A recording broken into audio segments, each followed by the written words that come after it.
This is an amazing thing called Remarketing Evolved, and it's the secret to 4,000% ROI. When you scale this out, you can actually get stuff like that. Now, is it always going to be that? No, but we have seen it that high. Anybody here not comfortable with retargeting as a understanding how it all works? All right, so retargeting is a cookie-based technology. So the cookies that you see back there, they digitally stuff those into your browser, and they crumble and everything else. But it's a code that goes on your browser that tracks you all over the internet. Actions are based and stored on your browser. Now, if you have cookies disabled on your browser, retargeting doesn't work. Okay, but most browsers are cookie enabled because so much of the internet depends on cookie stuffing. So the simple example is you go to a website, you look at a product, you don't buy the product, Amazon does this, and you go to Facebook or Huffington Post or CNN or Sports Center or whatever, and that product is following you around the internet. Simple concept, right? Legal stalking. So the thing is, there's tons of different ways to retarget, and there are services that you use. All right. Now, most people only use Facebook. Okay. When I started retargeting, Facebook, you could only kind of retarget on Facebook. It wasn't even really retargeting at that point. So we had to go to these other services that were much more expensive networks at the time, and much more. They were a whole different animal. So Facebook was one of the last platforms I learned how to retarget on. And it was, for a lot of you guys, it was the first platform you learned how to retarget on. So I had a different understanding of how to implement retargeting into a business than the way Facebook taught us how, because we all learned learn a Facebook methodology, it's limited to Facebook, right? Whereas these other platforms were a web-based tech, where they had a network, kind of like AdWords. And so you had a different thought process of how it all could be utilized and how it could track and all kinds of stuff. So the thing I want you guys to understand is we use a number of different retargeting platforms, okay? Why? Because we want coverage.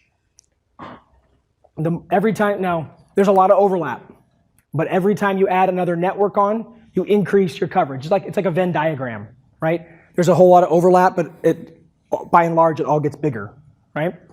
So the retargeting platforms that we use are Perfect Audience. Perfect Audience allows us to retarget on Facebook, Twitter, and the web, as well as mobile networks. Facebook allows us to retarget on Facebook, Instagram, and now they have their audience network. AdRoll allows us to target on Facebook and their network. SiteScout allows us to target on their network. Google allows us to target on Google and their network, as well as YouTube. Okay? Now, so that's basically, it's 5 pixels that we drop. 5 retargeting pixels on every page that we want to build a retargeting list on. So if I have, like on the funnel example I was talking to you guys about, where the landing page is they land on is the coupon, right? I'd be building 5 exact same lists on 5 different networks. Okay, so that would be a visitor that's going to opt in to our site, right? So I would want to retarget that person to get them to opt in if they didn't. So we would have an identical list on each of these different networks showing the exact same ad to these people all over the place. Does that make sense? Anybody lost on what I'm talking about? Okay, because it's only going to get more complicated. Okay, so now aside from tracking, and I mean actual tracking, not your Facebook dashboard tracking, because that's not tracking, retargeting will have the most dramatic impact on your conversions of anything you do. So if you're not using it, start using it. Now to leverage retargeting to the fullest, we have several different campaigns running at all times, and we already kind of talked about this, and some of you guys are already doing this, at the same time, all the time. Retargeting is not something you do once in a while. It's something you set up and you let it run in the background every single day. How many of you guys have been retargeted by me? Yeah, right? How many of you guys have seen our Disney video? Right? The Smolder video, where we use the movie Tangled?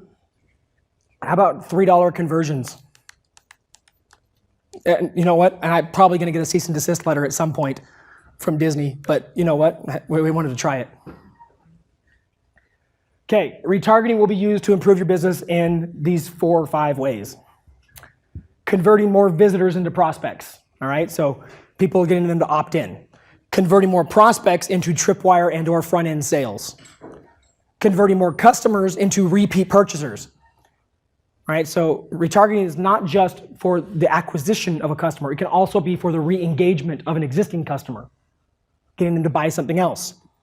We have retargeting campaigns that are running that we don't ever send an email out that are showing them a product that they would never see if they didn't see it as a retargeting ad. So it's an actual marketing campaign to sell somebody a product simply through retargeting, as if it was an active traffic source, because it is an active traffic source. So converting more customers into repeat purchases, launching new products, and marketing complementary products. A secondary benefit is that it allows for enhanced branding. Once you're everywhere and you're always showing up, retargeting allows a small company to look really big. Because they think, man, if I'm seeing this everywhere, then everybody's seeing this everywhere. Again, your consumers are not you. Your consumers don't even know what the hell retargeting is. They just know they're being stalked, right? So it works. There's an $11,000 perfect audience campaign over the lifetime of the campaign, $240,000 in conversion value, just through retargeting, not counting through anything else. And there's a couple different ways this works. But this is not even a well-optimized retargeting campaign. This is one of those ones that we've set and forgotten, just left in the background for a while. It does not take much to make this work. There are two types of conversions when it comes to retargeting. All right, and this is different than direct traffic or paid traffic or any kind of like leverage traffic that you're used to. The first type of conversion is a click-through conversion. That's the standard conversion we're all used to. Okay, and it's the least common type of retargeted conversion. So a click-through conversion is someone sees your retargeting ad, they click it, and they go buy. Pretty clear, right? Sample, straight. A view-through conversion is when somebody sees your retargeting ad multiple times, whatever, they see it and then later go back and buy the product, or click the ad, go somewhere else, and then at some point come back and buy the product. But the ad is attributed to increasing the sale because you can set a window of how long you want to track these view-throughs to say, this retargeting campaign helped result in this sale. Okay, so view-through conversions will always be significantly higher than click-through conversions. They're both good things to have, okay? So when we talk about like the statistics of how retargeting lifts branded search and site visitation, 700% increase in site visitation over a 4-week period, they're talking about view-through conversions.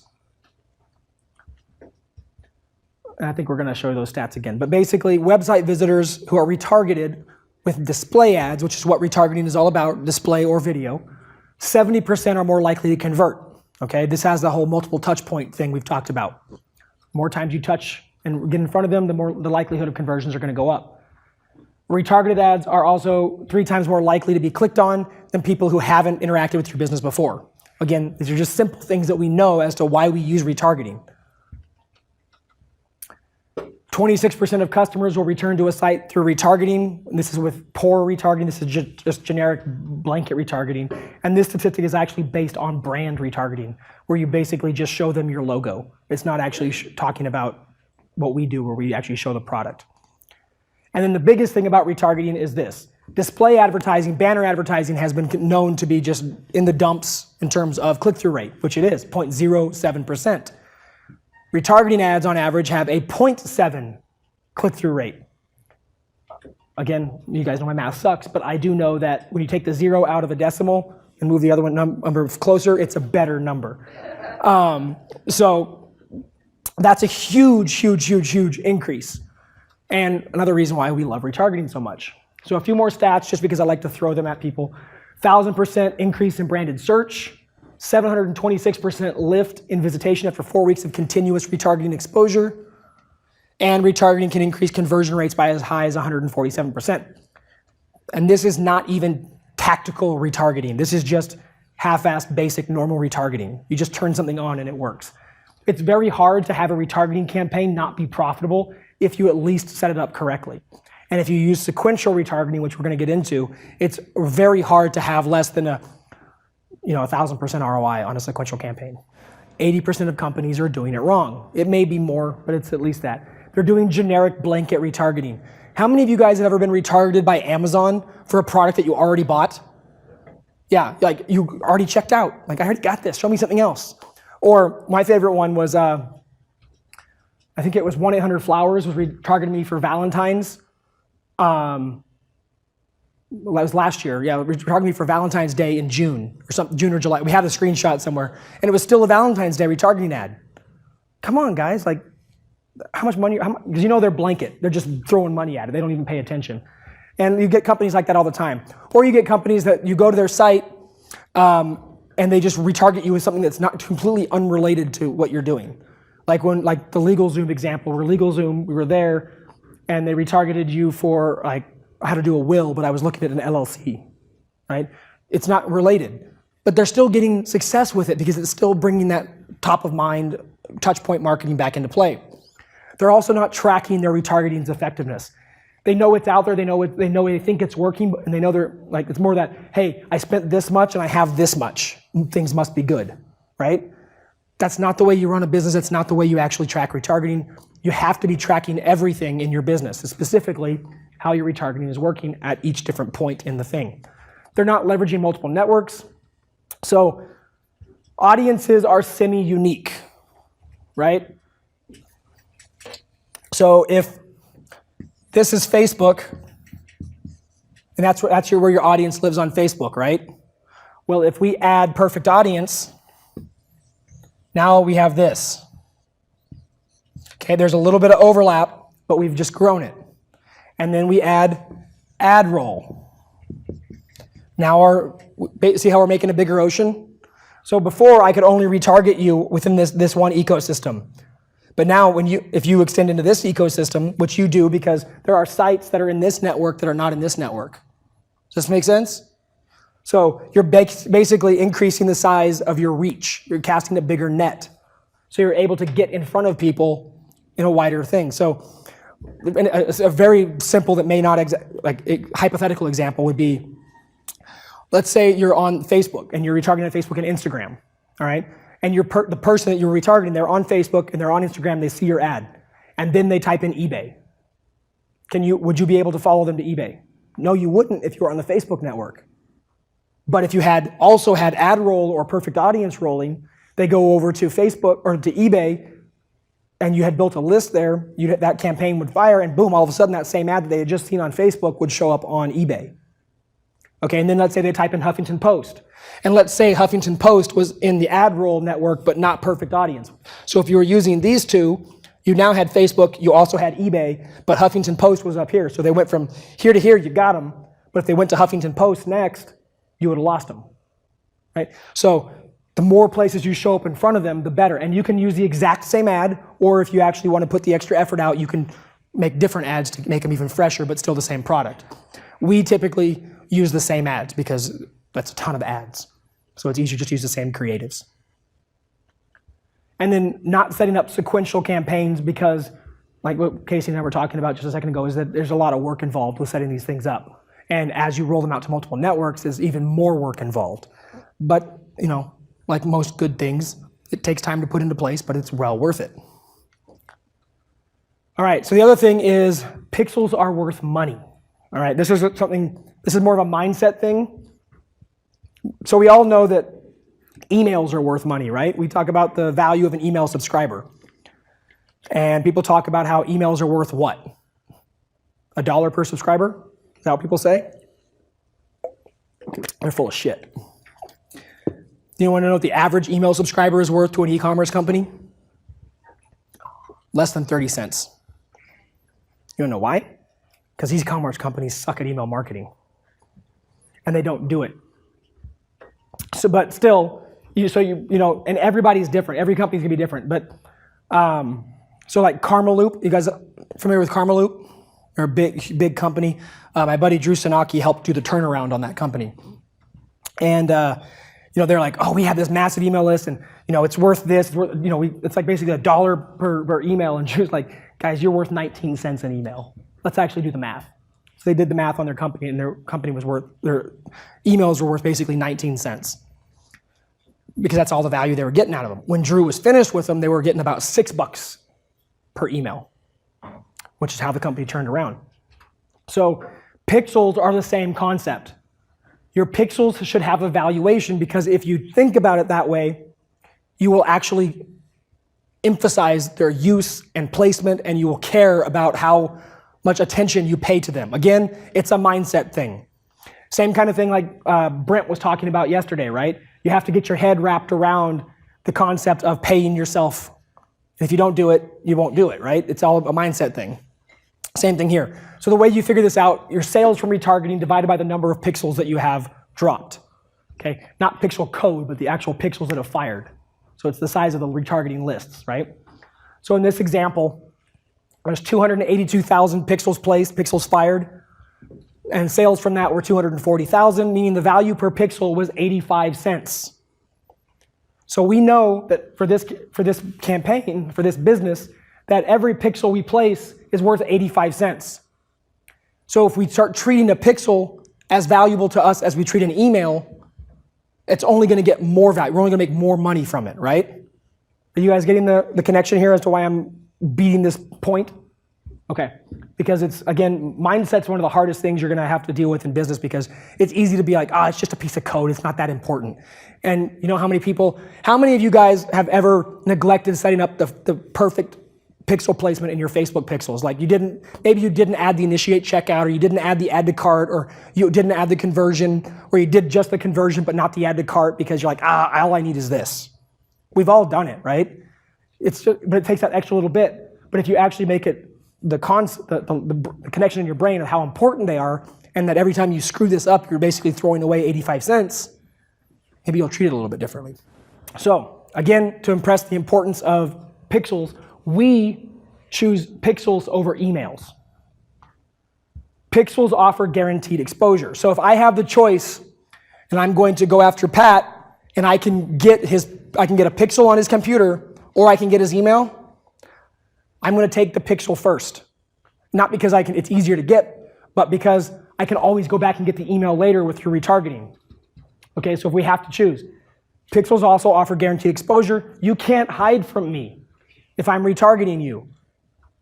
Okay, why? Let's think about this. So if I send you an email, where do you see the email? Only in your inbox. Only if, and you know what? Because all of you guys always give out your best email when you subscribe to something, right?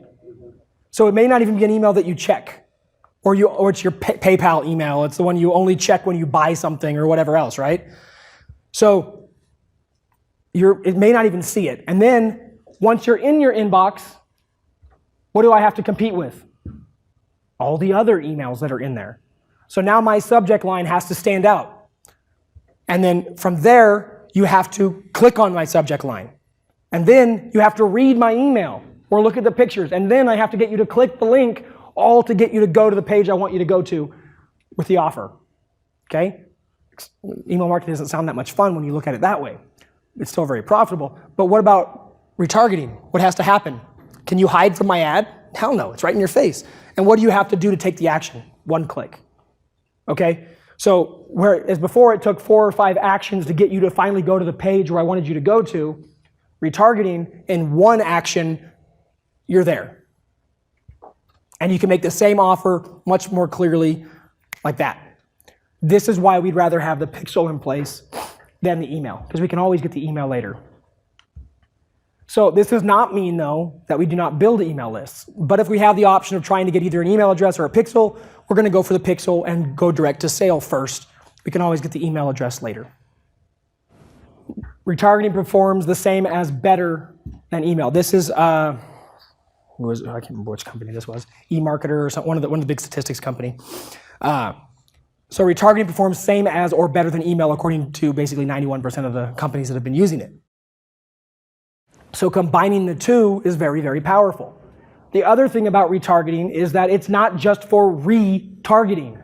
It's also an on-demand traffic source, just like an email list. Can't tell you how many times I've heard somebody say, oh, we launched our new product, we sent out an email to promote it. Hey, did you hit your retargeting list too? What do you mean? Your retargeting list is a captive audience. So this is an Amazon product that we sold, and that is, you can see I think it's like, what is it, 5 a.m., 4 a.m., something like that. 4 a.m., 5 a.m., we turned the ad on. It went live. I got the timing wrong because it was East Coast to Pacific time. I just screwed it up. But still, we went up to basically 121 units ordered from 4 a.m. to right about 8 a.m. That was nothing but one retargeting ad sent out on Perfect Audience to one list. So it's no email. We wound up selling a few thousand units that day on a brand new product that had nothing. So the point is not so much that you have to do it on Amazon, but the proof is that you can do it there. But the reality is this is a traffic source just like any other. So you need to think about it as a traffic source and leverage it as a traffic source. Not just as, oh, they bounced off my page, I'll retarget them. Once you've built this list, so let's just use the example. So for Build, Grow, Scale, you've all seen my free plus shipping book offer, right? Cool, so you land on that page, and if you don't take the book, you're gonna get retargeted, right? You're gonna get retargeted for about 7 days. There's a series of ads, and then it'll go a little bit longer, and then that's about it. So now most people would say, okay, my abandoned cart is done. Those people who didn't do anything, we're done with them, right? They just let it sit. But that's also gonna be my biggest audience, right? So why wouldn't I wanna take that audience and promote another offer to them? As if I was targeting them as an interest. Well, you would, but nobody does that. Although, who was it? Can't remember who we were just talking to. Someone that was saying that they, it was in Scottsdale. Kenny, you were there. Who was the guy that we were talking to that said, it was the abandoned, he was on the stage with us. He had the 50,000 emails that he didn't know what to do with. Yeah, so he had 50,000 emails, and all of a sudden he's like, oh shit, I can use these. They were his abandoned cart emails. It was a list that he built that he was able to launch like a multi-six-figure a month business, but he thought of them as just, oh, these were my abandoned carts. I didn't do anything with them. Then he realized, hey, I've got 50,000 emails that I can be promoting to. I can do custom audiences with. I can do all of this stuff. So it's the same concept, right? Think about it as on-demand traffic. Again, I prefer to start with Perfect Audience because it gives you the best all-around coverage. Statistically, it has some of the best reach, but it's so easy to leverage multiple networks, you might as well be doing it. But since most of you are not using Perfect Audience, I'm going to teach it this way. So again, you can go to Perfect Audience and you can get a $100 ad credit, or you can use that link and you can get a $120 ad credit. Big whoop. But they do give it to you, and it's credited to your account with your first campaign. Supposedly it's an affiliate link, but I've never actually gotten anything from Perfect Audience in the 10 years I've been using links from them, so I don't know what I actually get for it, but it does take you there. Now, with Perfect Audience, it can be tough initially to get approved, okay? Specifically if you are like an info marketing company or you're a sales letter driven business or something like that. They're a little bit tighter on the approval process. There's ways, we'll talk about that in a second, there's ways to get around it. But it allows you to build your list and retarget on the following networks. Facebook, they break that up into both right side and newsfeed, so you can selectively select which ones you want. They have the web display network, they have their Twitter display network, and now they also have their dynamic product retargeting network, which works similar to Google dynamic ads. So it's another pretty cool thing you can set up, and similar to the Facebook dynamic campaigns as well. So how do you get approved? Sometimes you gotta be a little sneaky.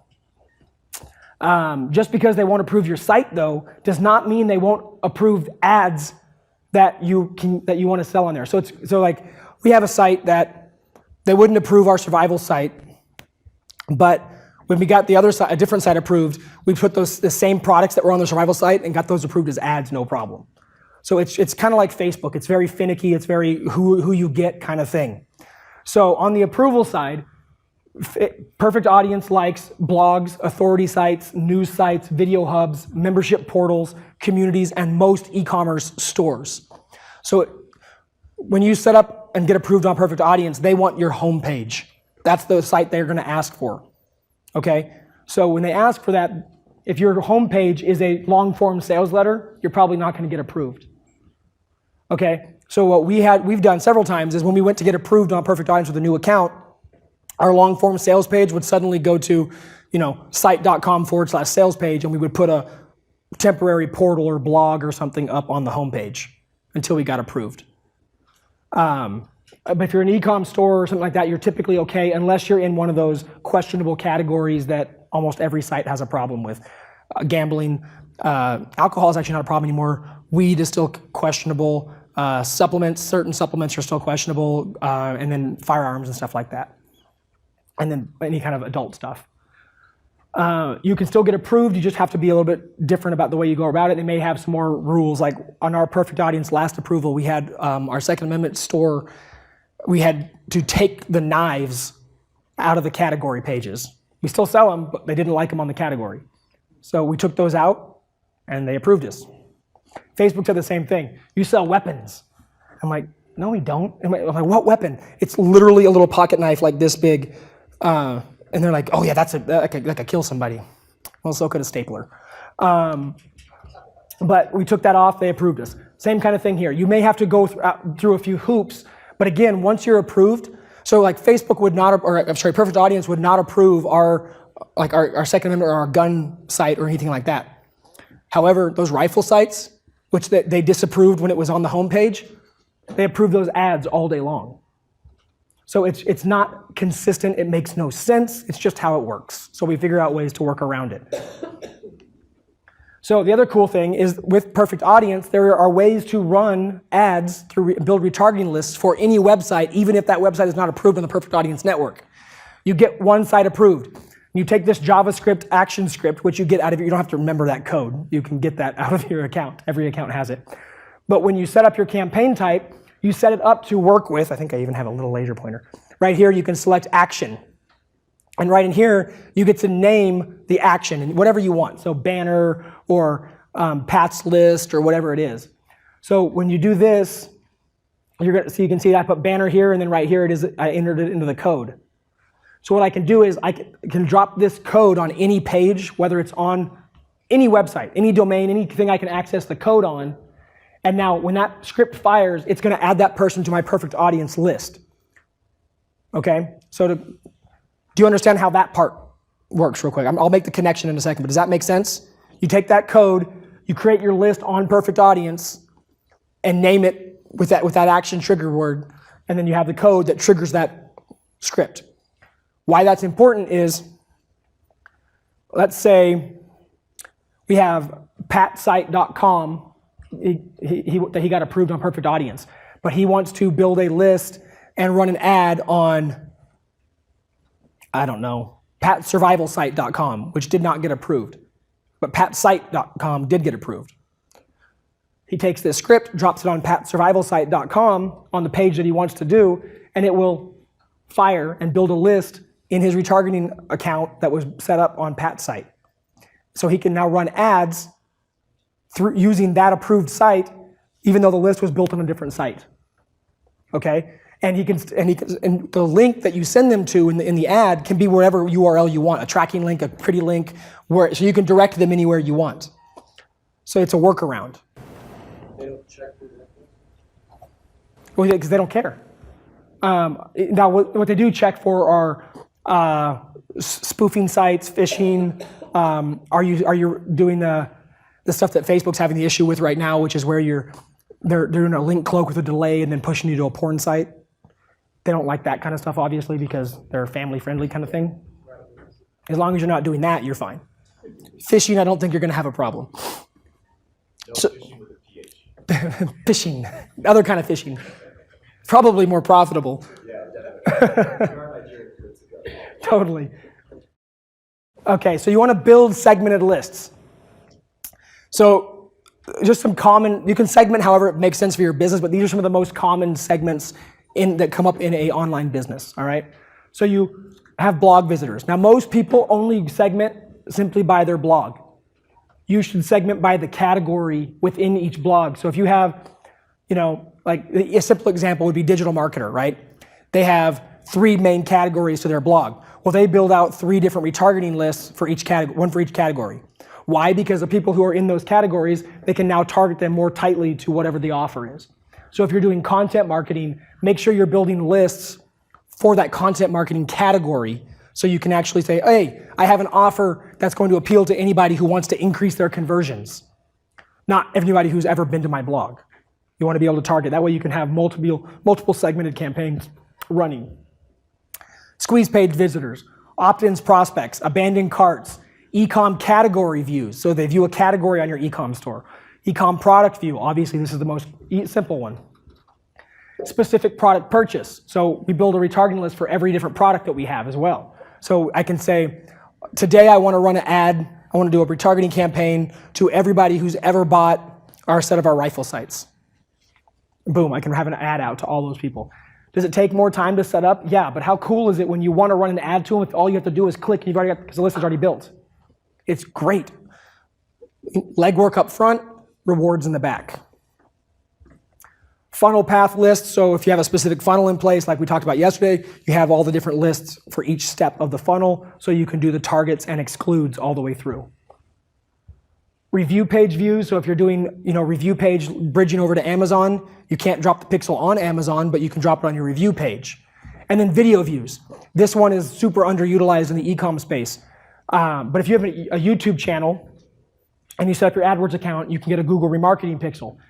Did you know that if you embed a YouTube video from your channel on a page, like an autoplay video or whatever, every time that video is played, that person is added to a list? It could be on your retargeting list. So if you have a YouTube video on your channel, now if you use now in ClickFunnels, this is something you guys need to be aware of. In ClickFunnels or YouTube, or not YouTube, or WordPress or whatever, if you know how you can just, like in WordPress or ClickFunnels, you can just paste the link in and it'll automatically load the video? That will not build your list. You have to use the YouTube embed code. All right, so we've lost hundreds of thousands of pixels learning that we would have had, because you use the YouTube embed code and that fires the remarketing pixel. So now anybody who watches, like let's say you have an unboxing video or a review video for a product or some kind of virally type video that people are really watching a lot of that showcase your product. Every time that video is played, and the cool thing is if anybody else embeds it, you still get the list. So, all these affiliate review sites or whatever, so our rifle site, we have a video that gets pushed. All these sites are linking to it because it's teaching people how to use offset sites. Every time that video gets embedded and played, our list, it's growing by like 1,000+ people a day, simply by it being on the YouTube network. And now I can run an ad to all those people. And I can even target them specifically on how much of the video they watched without even having to do any special setup. I can set it up in the YouTube retargeting. Then you also have cool stuff like, we have a YouTube ad that runs that when somebody comes to our channel for the first time, says they get retargeted with an intro video that says, hey, thanks for checking out a video for the first time, blah, blah, blah. We actually call them out as being a first-time customer or a first-time viewer and explain what they've got, and then we give them an offer. You can do that, all kinds of cool stuff on YouTube now with the Google remarketing pixel, but most people are not even using it at all. Or if they use it, they're thinking about it for AdWords, not about the YouTube stuff. So list segmentation. A very simplistic example of a flow. The visitor comes in, they hit the website. They abandon cart or they buy. Right here we have two different lists, right? We have the abandoned cart list and we have the buyer list at the very least. Now technically we could even have a third list. We could have a page view list, an abandoned cart list, and a buyer list. Okay, very simple example, but it makes sense. And then here is a multiple lists through a sales funnel example, trying to just tie it visually together so you guys can put the pieces together. So the visitor hits offer 1, which is the landing page, so they go on a visitor list. They go to upsell 1, that's the first page they see. People who land on that page means they bought the front end product. Then you can put them on the upsell 2, and basically however your sales process works, you would put the pixel on the page that they would see if it was a buyer, right? So you just basically have a funnel flow. Now, with these 4 separate lists, I can create a different retargeting campaign for each step of the funnel and say, hey, so-and-so, like Pat went through, he bought upsell 1, but he didn't buy upsell 2. So I want to show an ad to everybody like Pat who didn't buy upsell 2, but did buy upsell 1 and the front end. So I can set exclude, target, whatever I need to do, and pretty soon that small audience, let's say it's only 200 people, but I'm showing an ad specifically to those 200 people saying, hey, I saw you bought this, but you didn't buy this. Let me explain to you why you should have bought this. And that's a very direct call out, like, hey, it's instead of saying, hey, look at my products, I'm saying, hey, I saw these actions you took, but you didn't take this action, and I wonder why. So the only thing I can realize or think about is that, hey, you didn't have this bit of information. So let me clear this up. Let me show you something else. Let me give you a little bit more information to make the right decision and then decide if it's right for you. That can be done through video, through an ad, whatever.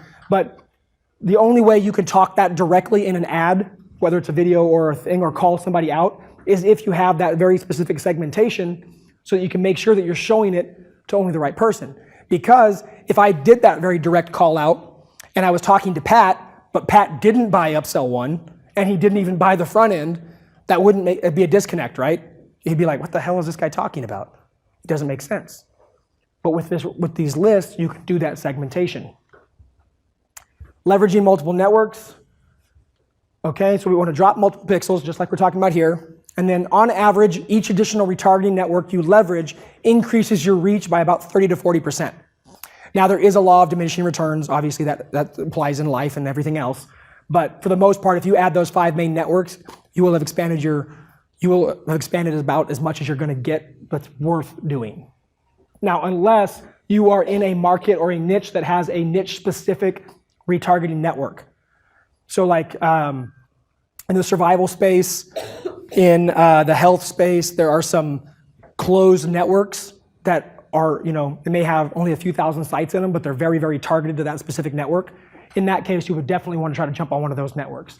They're going to be way more expensive, but they can be very, very, very targeted. And then you want to duplicate the same campaigns across all networks.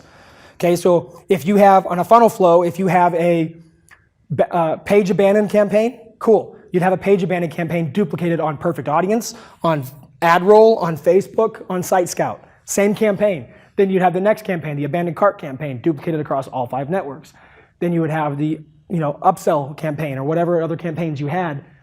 Identical campaign. The only thing that would change is the fact that you probably have to adjust the ad sizes to fit the different requirements, because some ad networks have unique size ads that they run.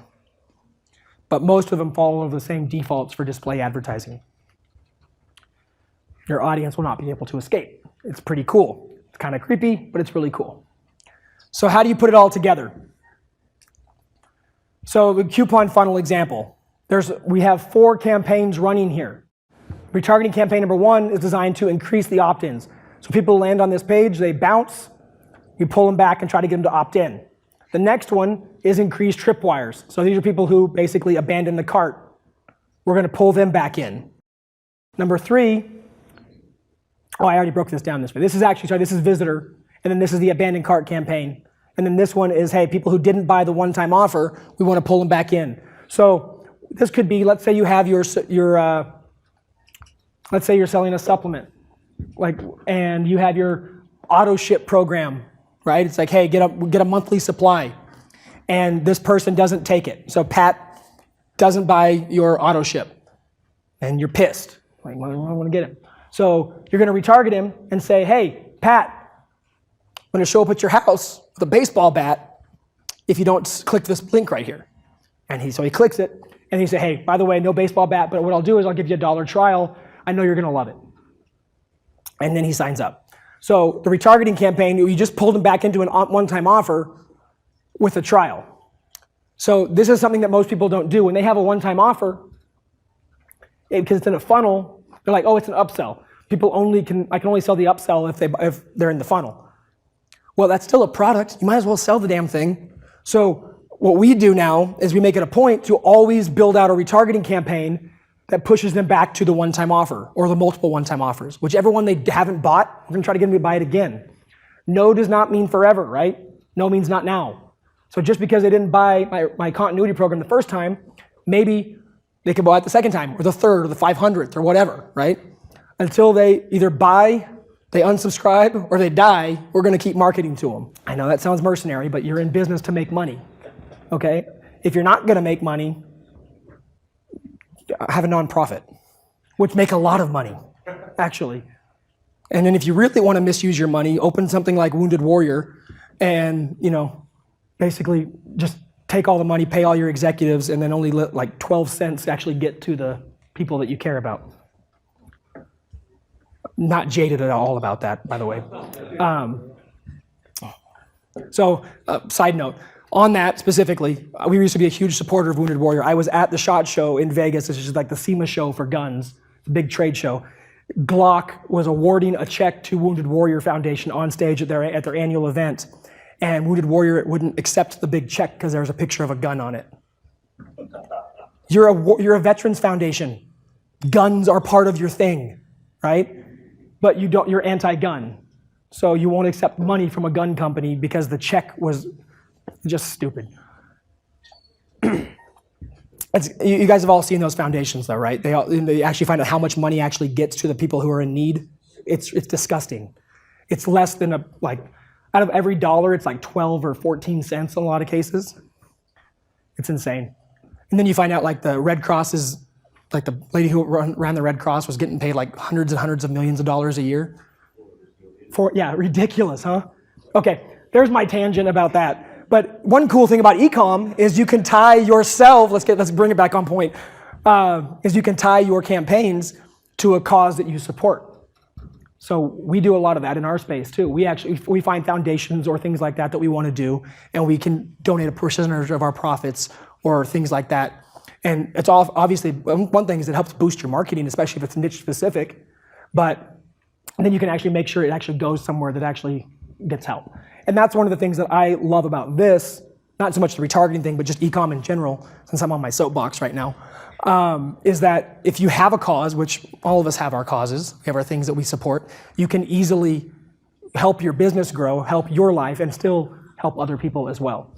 So it's pretty cool to be able to do that. We do that with, in the gun niche, we support foundations for warriors, for veterans, things like that, not Wounded Warrior, obviously.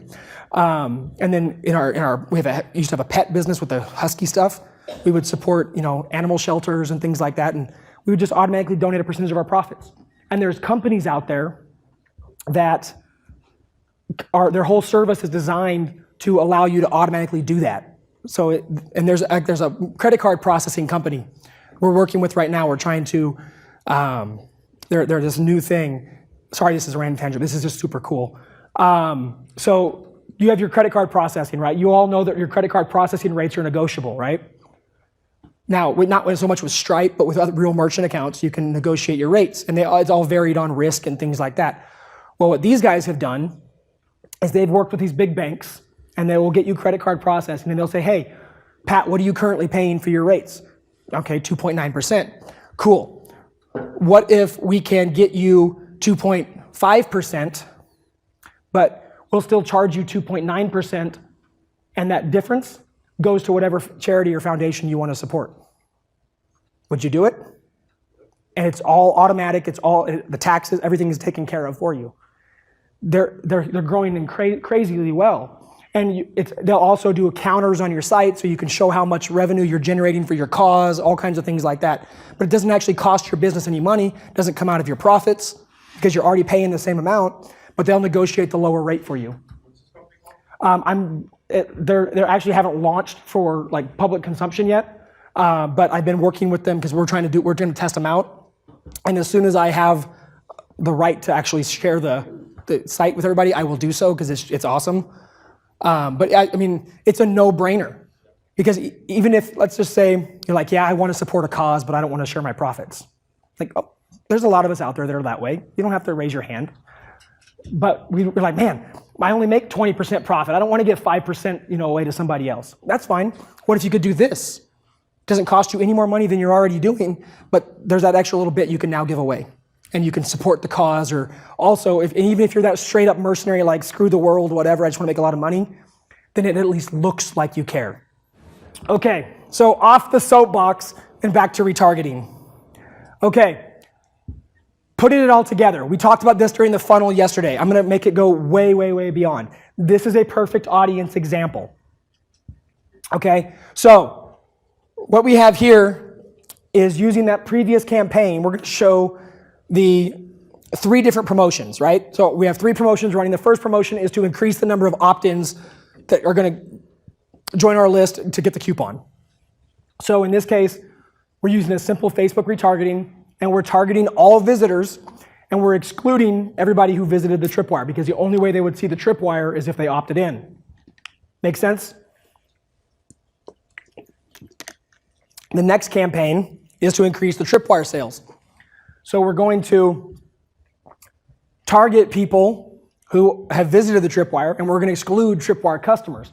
We could take it an extra step if you really want to make sure the list gets small and exclude all visitors or ignore all visitors, right? So in perfect audience, you have 3 different levels. Typically, target and exclude is all you need, though. And then finally, on the OTO, we're going to target the tripwire customers, and we're going to exclude the OTO customers. So only people who have not purchased the OTO are going to see this. Right now we have 3 different retargeting campaigns happening on Facebook for 3 different actions, each going to a very specific audience with no overlap. Does that make sense? Now, how do we max it out? So now we're talking about just the first campaign, just increasing the opt-ins, right? So on the previous one, we showed all 3 promotions, right? Opt-ins, increasing tripwires, and OTO. Now we're going to dive deep on just this one. All right? So come over here. You can see we're talking about just increasing the opt-ins, but we have 3 campaigns just through perfect audience running to increase the opt-ins. So we have 1 on perfect audience going to Facebook to increase the opt-ins. And that's Facebook right side. And then we also have Facebook newsfeed going. We also have web retargeting. Now, a lot of times people just lump Facebook together. We have found that it makes a whole lot more sense to segment out the right side and the newsfeed, because as you guys know, for running direct ads, they convert very differently. Right side a lot of times won't convert at all, and other times it will. We have found that right side ads that will not convert through Facebook's ad exchange will convert as a perfect audience, even on Facebook. It makes no sense because it's the same ad exchange. It's just the way the algorithm treats them differently. So we break them out separately so we can track that. All right. So 1 promotion, the whole goal of all 3 of these campaigns is the same thing, but we're reaching people on multiple different points, right? Now we take it again. How you max it out even more. Same thing, still just increasing the opt-ins.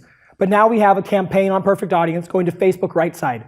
Campaign on perfect audience going to Facebook newsfeed. Campaign on perfect audience targeting the web. Campaign on perfect audience targeting Twitter. Campaign on YouTube targeting the in-stream ads. Campaign on SiteScout with their web retargeting. Campaign on AdRoll, web retargeting. Campaign on the FBX campaign, Facebook Ad Exchange targeting this. So how many is that? I can't count. 4, 5, 6, 7, 8? The 8? Yeah. 8 different retargeting campaigns, all with the sole goal of increasing opt-ins.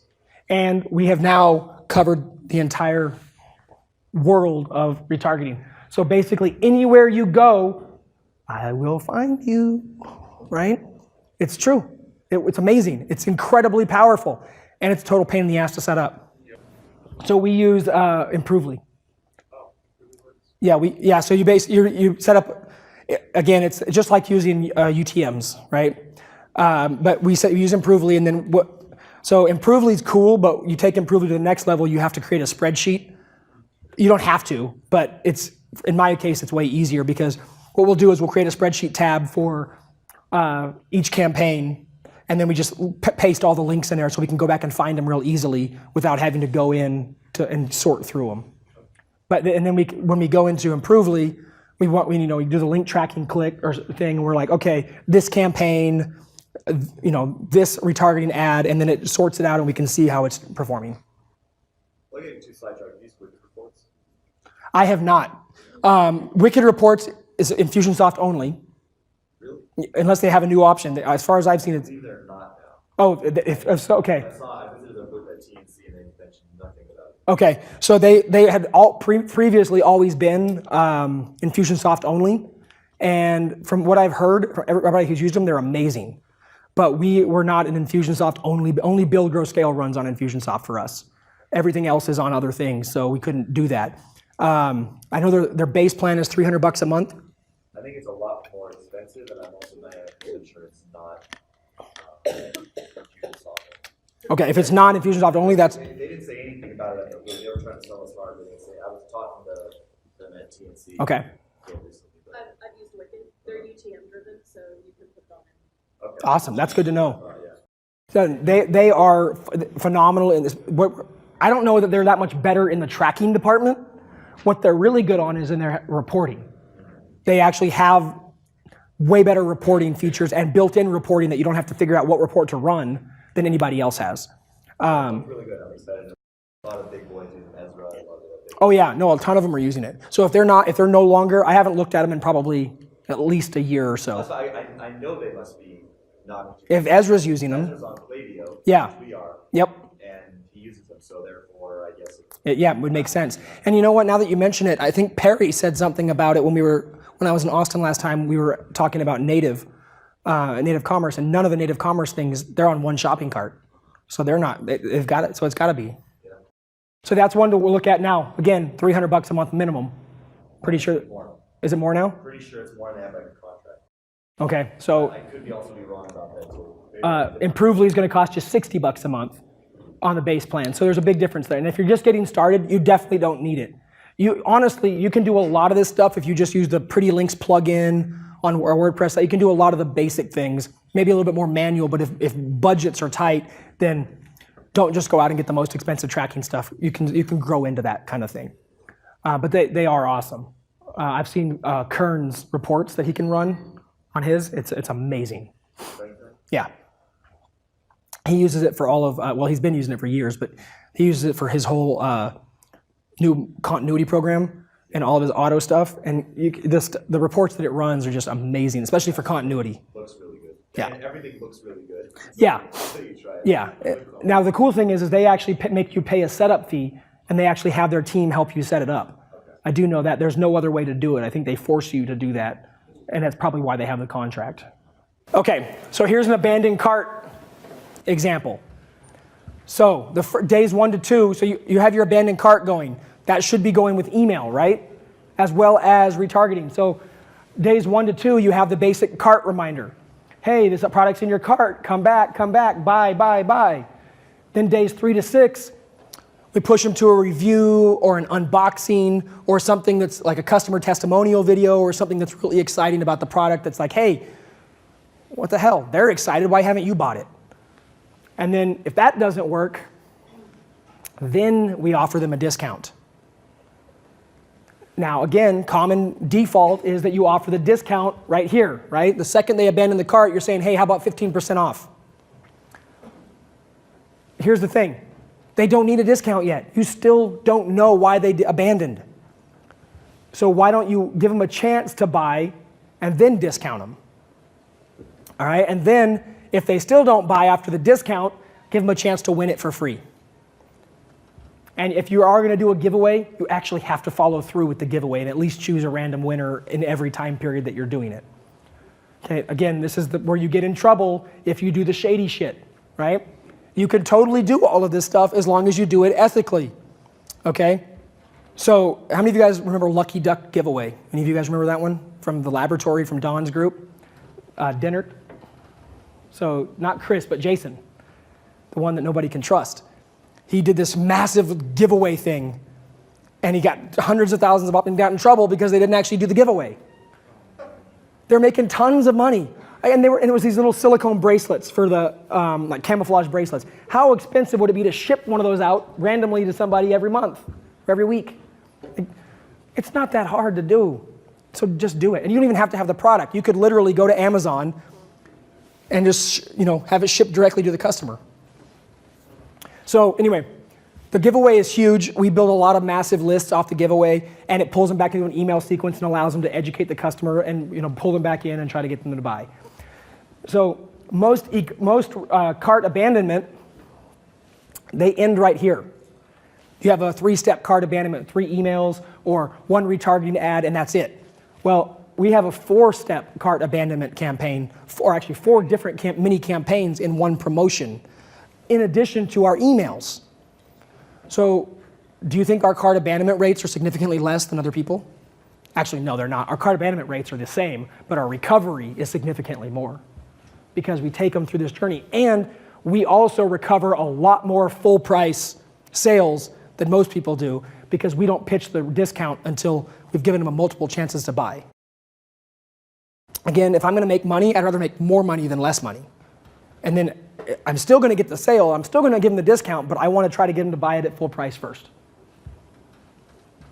So our favorite cart abandonment sequence is this one. Okay, and actually, we've recently changed this again, and I thought I made the new slide. I must not have saved. Oh. Yeah, it's on the thumb drive, which that's on my computer. That's not on my computer right now. So the new slide,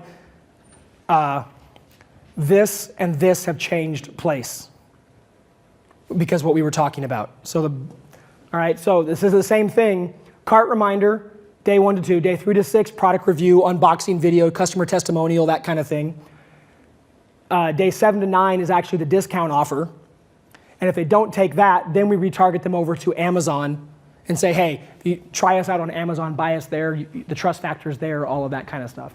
And what we've actually been using here, we use static ads on this one, but when it's on Facebook, we actually have a video of, it's a customer who actually may have possibly been an employee, pretending to be a customer, saying, hey, I just got this product, it's awesome, you know, I bought it off Amazon though, because their website, I wasn't so sure about them, but you know, now I'm a customer for life.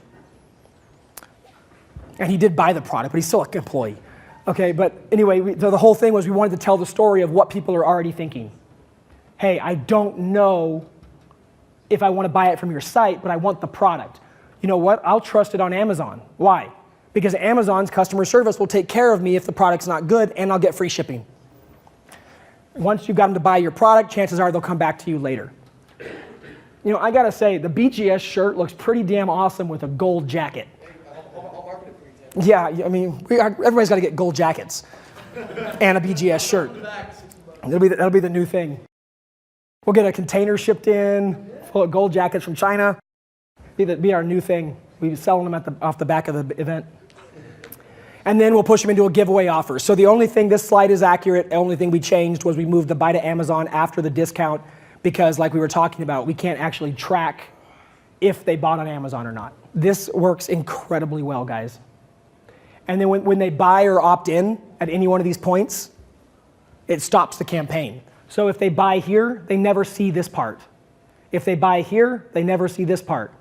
If they buy it on the discount offer, they'll never see the Amazon part.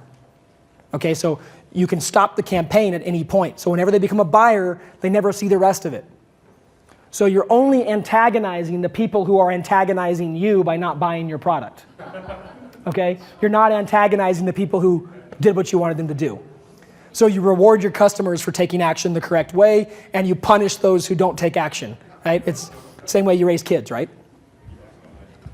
So the sequential setup with perfect audience, it's very simple, guys. You target and you exclude, and then you use a duration or an expiration setting. Here's where it's not so simple. Every different ad platform has its own little way of working. Facebook doesn't work exactly the same way as perfect audience. AdRoll sure as hell doesn't work the same way as the other guys do, but they all have their way of doing it. Now, you will also find in some campaigns or in some ad platforms, they may not allow you to do sequential retargeting to the level that you can do it in other platforms. So if that's the case, okay, do what you can do on that platform and just do the rest of it on the other platforms. And the other thing is you don't have to roll it all out at once. Start with one, get one thing going, and then just little by little keep duplicating those campaigns into multiple things until you eventually have it all set up. We don't start with it all perfectly set up like this. It takes time, okay? And we just keep continuously doing it. So in this case, we're doing a short-lived list, and we're excluding the people who have opted in for this giveaway, and we're targeting the people who landed on the giveaway page, okay? So we exclude the day 4 to 5 people who are on the thank you page. All right, so I'm gonna show you what this looks like in a second. The other cool thing about Perfect Audience is that Perfect Audience gives you an email retargeting pixel that you can drop in your HTML emails.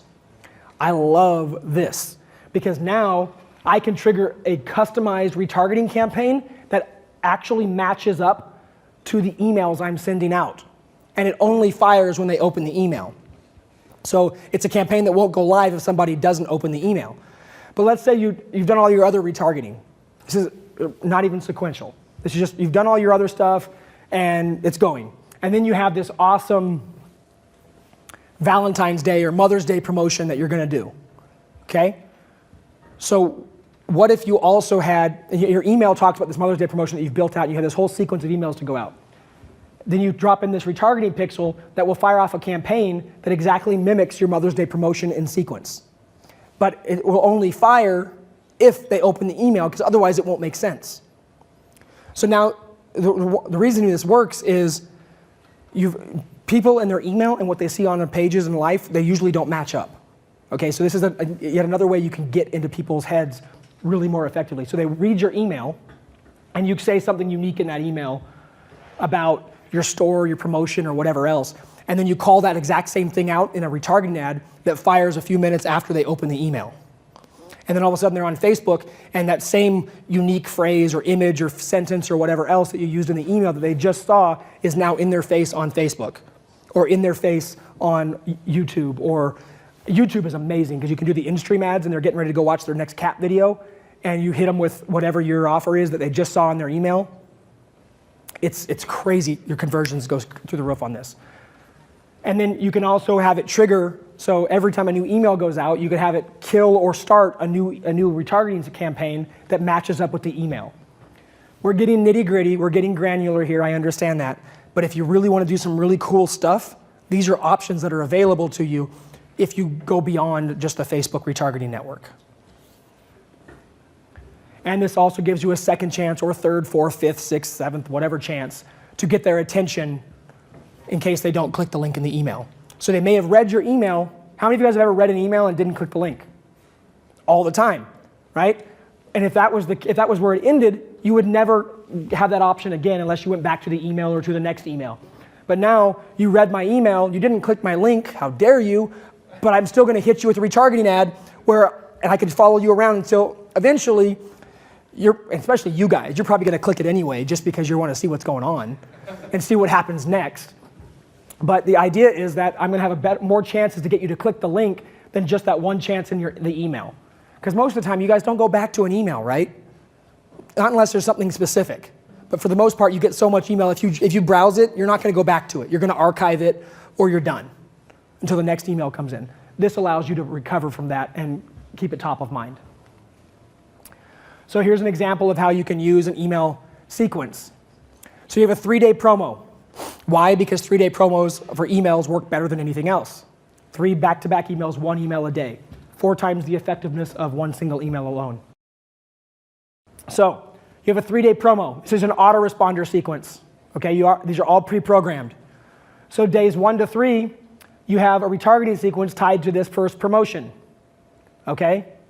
And you have it set to expire or whatever you want to do. And then days 3 to 6, they're not getting any retargeting promotions. They're getting content emails or whatever else. Days 7 to 9, you're hitting them with a new 3-day promo.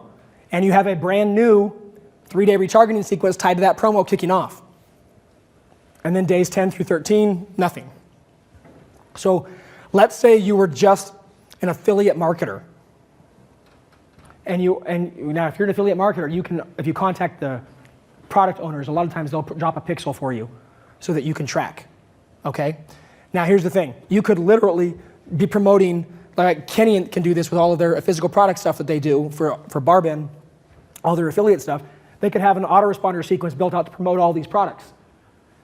And they could literally have their own retargeting campaign tied in, Barbin branded retargeting campaign tied in with their affiliate promo email that sequentially goes on and off without them having to do anything as a customer goes through this follow-up sequence. You think that would make them more money as an affiliate? Hell yeah. And why? Because nobody else is doing it, so it would be just like unheard of in terms of effectiveness because it's not saturated. And it could literally be that one email list has all this stuff set up, and you just, every time you do a promo, you also build a retargeting campaign out. And all that means is you create a couple ad images, or you have ad roll create a couple ad images for you, and you link it to go to the page, and you put a tracking link in there. So at this point, for day 3 to 6, you would exclude the, you just not run anything. Correct. Yeah, so you would have it end with the promo, and then there'd be any emails that went out days 3 to 6, content or whatever, would not have a pixel in them. Unless you wanted to have a different pixel that you were just building an audience off of based on the content of that email. So you could have a content email that's all about, you know, the importance of using kinesiology tape to improve your lifts. Yeah, I saw you perk up. Kinesiology, what? And that's the email, but it's all a content email. It's not linking to anything. There's no link click. But you still want, everybody who reads that email obviously is interested in kinesiology tape, so you want to build an audience off that. You could just drop a pixel and simply start building an audience off the content email. And never run a campaign until you're ready. YouTube retargeting. You can retarget to sites, pages, or other videos. In-stream videos are great because they're pattern interrupts. You're trying to watch your cat video, and I pop up saying, hey, come to my event. And you're like, damn it, I want to watch cats, not Tanner. But it works. Works very, very, very, very effectively. And there's lots of variations to cover all different audiences. You can, like what you see right here, the reason I did this example is, well, there's a couple of reasons. So this is, what is this, 5 videos? I'm talking about the exact same thing in all 5 videos. I shot them all within 1 hour of each other in 3 different cars with 3 different shirts, all in my neighborhood. So I would just get in the car, I'd drive around, do this video, pull back in the driveway, change cars, change shirts, do it again. This was promoting an event. One video was talking to specifically people who were going to watch a video on, hey, I see you're about to watch a Ryan Dice video. Cool. Let me talk to you about this. Ryan's going to be at my event. You should come. This video was targeting, I don't know if it was this exact one, but basically the same thing. This one was targeting Kern people. This was people, hey, I see you're interested in Teespring marketing. You're about to watch this Teespring video. So I can select the targeting in YouTube, and I made the video content match what they were about to watch. So not only was my pattern interrupt video a pattern interrupt, but it was also tied to whatever it was they were about to see. And if one of the videos was like, hey, you're about to watch another Build, Grow, Scale video. That's so cool. It'd be better if you saw me in person though, wouldn't it? Come to my event. So you can do, it doesn't take much. This was literally using a Replay XD camera, little one of those, it's actually one of those cameras people use for road rallies, and you turn it out and you film the road, but I wanted to film myself. So I faced it in. Plug it in, push a button, and I just went around and recorded. Literally took about an hour, took more time to change shirts and change cars than it took to film all the videos and edit them and upload them. And the ROI on these videos is insane. And we can do this for all kinds of stuff. The one thing that we found that works the best though in this kind of pattern interrupt stuff is actual random things, not like a staged set. So not like me standing in front of a perfect background. The casual stuff like the car thing, people are like, oh, what are you trying to do, show that you're busy? No, I just want you to pay attention. Like I could care, I'd do it in the shower if that would make you pay attention, but it's kind of creepy. But the reality is that it's all about the pattern interrupt and getting you to, like, what is he talking about in his car? And people pay attention to that because it's not me standing in front of a whiteboard or me doing something that everybody else is already doing. So if you're, and the shaky camera, the whole kind of like unprofessional nature of like a self-shot video improves conversions on this kind of stuff. So you don't need a fancy video crew. You don't need, Steve and all of his fancy equipment to do it all. You literally just need like your iPhone. You can do it like this, and you could be showing the product and making it all shaky and whatever. Just keep them short and to the point.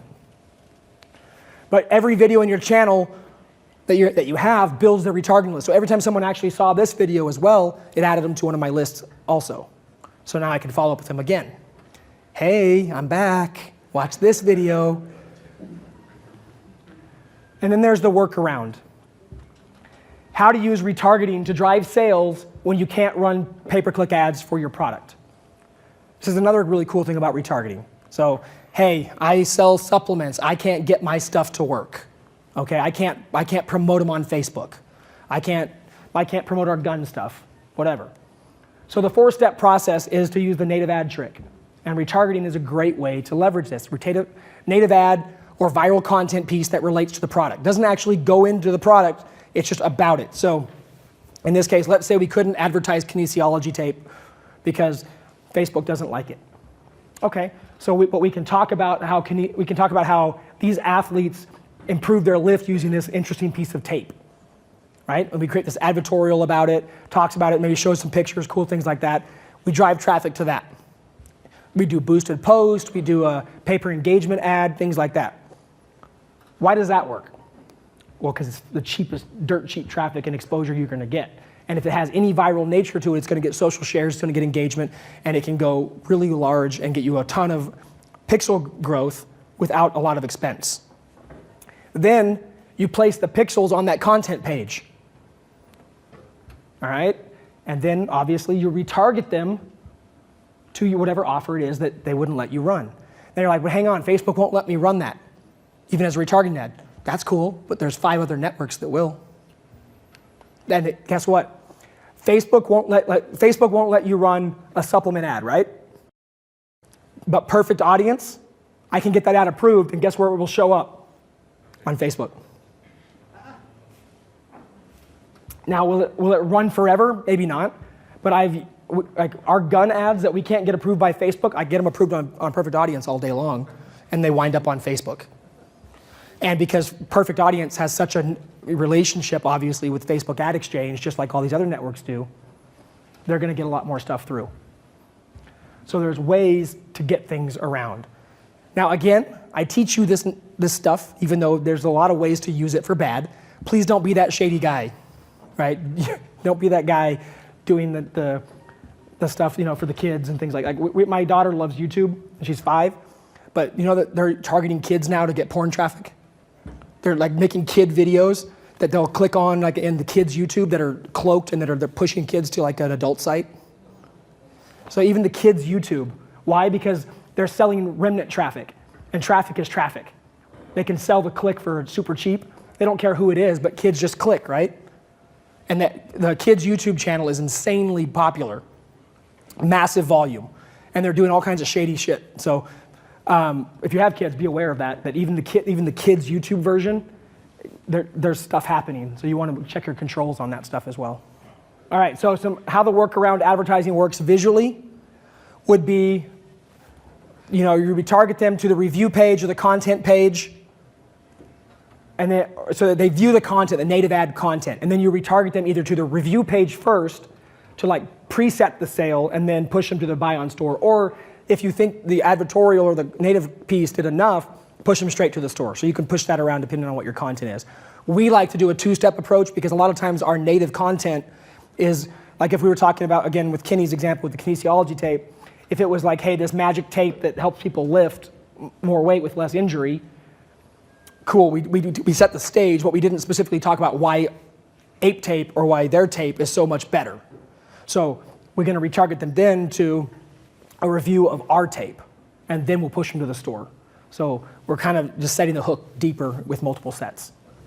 Then push them to a discount if they don't buy, then to a giveaway, and then finally to buy on Amazon. And again, if you are worried about them buying it from Amazon and then pushing them to a review page, you can put them at the end like this. Again, because we can't track that aspect. But it's all set on target, exclude, and a number of days. Now these number of days are arbitrary. You're going to test that. You're going to say, hey, this ad doesn't seem to work past day 5. Cool. Stop it there, start the new ad. Because you have ad fatigue and all that kind of stuff. So the day 1 to 2, maybe for you, maybe it's day 1 to 4. And then that would change all the other segments. This is a great place to start, and then you just kind of work it out, right? Retargeting for list building is awesome. This is the giveaway. This is actually one of Frank Keeney's things we helped him do. So the giveaway is obviously they opt in to enter a chance to win the product, right? So you got here is $117 in ad spend, $7,000 in sales after people opted in to win. Because they opt in to win, you pick a winner and say, hey, you didn't win, here's a chance to get it here for a discount. Or hey, don't feel lucky, know you're not going to win, go ahead and buy it. A lot of people do that too. I'm that guy that'll like buy all the raffle tickets, and the person who found the raffle ticket on the ground is the one that wins it. So I would be that guy that would just be like, man, I'm not going to win it, I'll just go buy it. but after I opted in to win it because I got excited, so now they got me twice, right? That's the same concept here. So we build massive, massive lists of using giveaway promotions of prospects that we then convert into buyers of this product and other products. So it's not just for the back end. We actually run direct promotions straight to our giveaway offers. Facebook pixels are magical, okay? Because they're not just for retargeting. Obviously, most of you know this. I just want to beat it home if you don't. You get better, you may not know this part, that you get better Facebook average or retargeting coverage through a third-party network than you do through the Facebook ad exchange on your own. They give preferential treatment to their third-party advertisers because they want their third-party advertisers to keep feeding their networks because they're a massive revenue source. Also, a Facebook pixel, so FBX, the Facebook pixel, plus a segmented list, plus a lookalike audience equals ridiculously massive profit potential. Okay, so we build that Facebook pixel, right?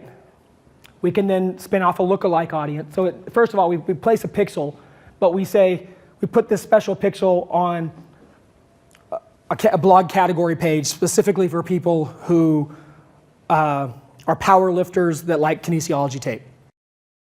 Okay, and we start building that pixel up. Then we run ads to that list, or that audience, right? And we're like, man, this thing's converting pretty well. And then what? We create a lookalike, right? You can't do lookalike audiences on any other network. So even if you because for me, for a long time, I was like, man, I don't care about Facebook retargeting. I'll use everybody else's retargeting and still get on Facebook. But if you're not dropping the actual Facebook pixel itself, you would miss out on the biggest opportunity, which is the custom and lookalike audiences. Lookalike audiences are obviously some of the most profitable audiences you're going to find, and especially if you have buyer pixels. So when you use a third-party network like AdRoll or Perfect Audience, they're dropping their Facebook pixel as well as yours, if you have yours. They're dropping their pixel and using it on your behalf. So you need to be dropping your Facebook pixels all the time so that you can then turn around and build out these lookalike audiences to find these honeypot traffic sources. So I often sound like I'm discounting the Facebook ad network, but I want you to realize that I'm certainly not. Even if you're not running the ads, at least be building the audiences so you can then spin off the lookalikes and place them everywhere. Even places you're not running ads. Just build, all these segmented lists. Every time you create a new page, it's going to get a lot of traffic. Even if you're not running traffic to it, throw a Facebook pixel on it so that you can then be building that audience whenever you decide you need it. Because you never know what you're going to come up with, and you're like, man, if I only could have targeted everybody who hit that page. Partner lists. This is also something that's really, really popular. We've made a few $100,000 in sales this year through partner lists. Some networks allow you to share your retargeting list now. So I launch a new fishing product. I can go, Casey, hey, what do you guys have in the fishing niche? Do you have something for people who are into bass fishing? And he's like, yeah, cool. If you want to share your list with me, I can run ads to it. Maybe we can do a rev share. Okay, Perfect Audience allows for this now. Facebook obviously allows for this if it's unlocked in your account. And there's other networks that are allowing you to do this as well. It's basically the same concept as doing a list rental for email or a solo ad. I couldn't think of the word. Solo ad. Super, super powerful. And the best thing is, it's way more effective than a solo ad because a solo ad still has the constraints of email. Whereas if you share your pixel with me and I push an ad out, everybody's going to see it. And the other thing is when you share these lists, you still control the list. You still control the pixel. You can stop the share at any time. It's not like they keep it forever. If you don't want them to have it, you can stop the share. So if you have an agreement and they renege on the agreement or whatever, you're okay. You can take it out. The other piece is that when you're doing this, when you share the pixel, like people are like, I don't want them to run it on my account. They're not going to affect your account at all. It actually shares the list with your ad account. So if you're going to run the ad, it's only going to affect your ad account, not the person who shared the list with you. So there's no negative lashback or anything like that that can happen. That wasn't originally that was the way it was supposed to work through the Power Editor, and they were like, well, that's going to cause some problems because it's going to screw up somebody's seasoning in their account if you were sharing it and it was different. So there's nothing to worry about there, but it's a great way to actually just scale your sales very easily. Here's the thing though. People get all like, oh, I'm not gonna share my pixel. I'm gonna share them with my competitor. I don't believe in competition. I think it's a stupid thing. I think everybody can be my partner. Because, you know, if I'm in the cell phone space and Steve's in the cell phone space, we have separate products. Maybe even we sell some of the same products. Why would I not want to try to work with him so he can sell more of his stuff and I can sell more of my stuff? Is it going to hurt his business if he shares his pixel with me? Maybe it's not his like continuity buyer pixel, but maybe it's his everybody who's visited my store pixel, and I share everybody who's visited my store pixel with him, and we can cross promote offers. Only going to benefit you. What if we share pixels with everybody in the room? You can do that. So there is a group with the dumbest name ever called Anaconda. Yes. And it is a group, Jonathan, do you know about them? Okay. They're a print-on-demand group of guys that share pixels in the t-shirt space. And they have ridiculous lists in almost every category you can think of. And so what happens with this is, I'll give you a perfect example. In the shirts, in the Second Amendment space, we made Second Amendment shirts really popular. Then guys like Trey and let's see, Dawn and other guys have all blown it up in that space. Well, there's a lot of guys that are doing even more numbers. Well, they all got together, and then a lot of other guys who did the nurse shirts and the name shirts and all those other things got together. And now there's this whole little insider circle of these guys who's like, hey, I'm gonna launch a nurse shirt. Cool, well, I'll share our nurse pixels with you, and then your shirt blows up. And then, you know, Jonathan's like, hey, I'm gonna do a Second Amendment shirt. Cool, everybody gives him their pixel. Boom. So it's basically creating this closed traffic system to just, you know, promote anything. So I want this thing could literally change your entire world of how you do business, if you're willing to be open to the idea of sharing and realizing that you're not giving anything up. It's not hurting you to share your pixel. People think their customers are sacrosanct, like they can't share it. You're not like I'm not picking Patrick up and handing him to you. I'm just giving you his cookie data that he could clear at any time.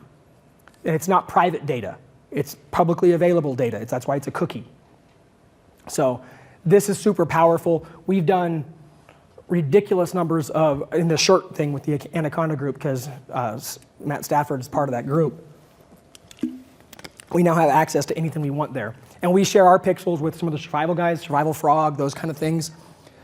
When they want to run an offer, hell yeah, we'll share our pixel. We usually offer it before they offer theirs because we are always going to give before we take. That's just my philosophy on that. I just had a couple tips. I have some clients that are rather large and have multiple ad accounts. We kind of share pixels between the ad accounts. One thing that I've noticed that's nice is that you actually have to go back to the original sharer. So basically, if you share a pixel with someone, you're not able to then share it again. So they yes, that's a very good point. Which is nice. So it's nice and secure. But the thing you can do is if you do have a shared audience from a pixel, you can create a lookalike audience that does live in your account and will continue to live in your account. Correct. And you should be doing that because at that point, now you're running your own ad traffic and your own budget, so you should get some benefit out of that, even if they don't buy. So you get the audience. But yeah, you cannot share, so it can't like run away on you, because otherwise that would be really bad. But yeah, this is an amazing thing, and most people, it just goes right over their head, which is why I'm sitting on it for so long, because it's that powerful. And I want you to think about it in the way of everybody in the room could be in the exact same business, and you're not competitors.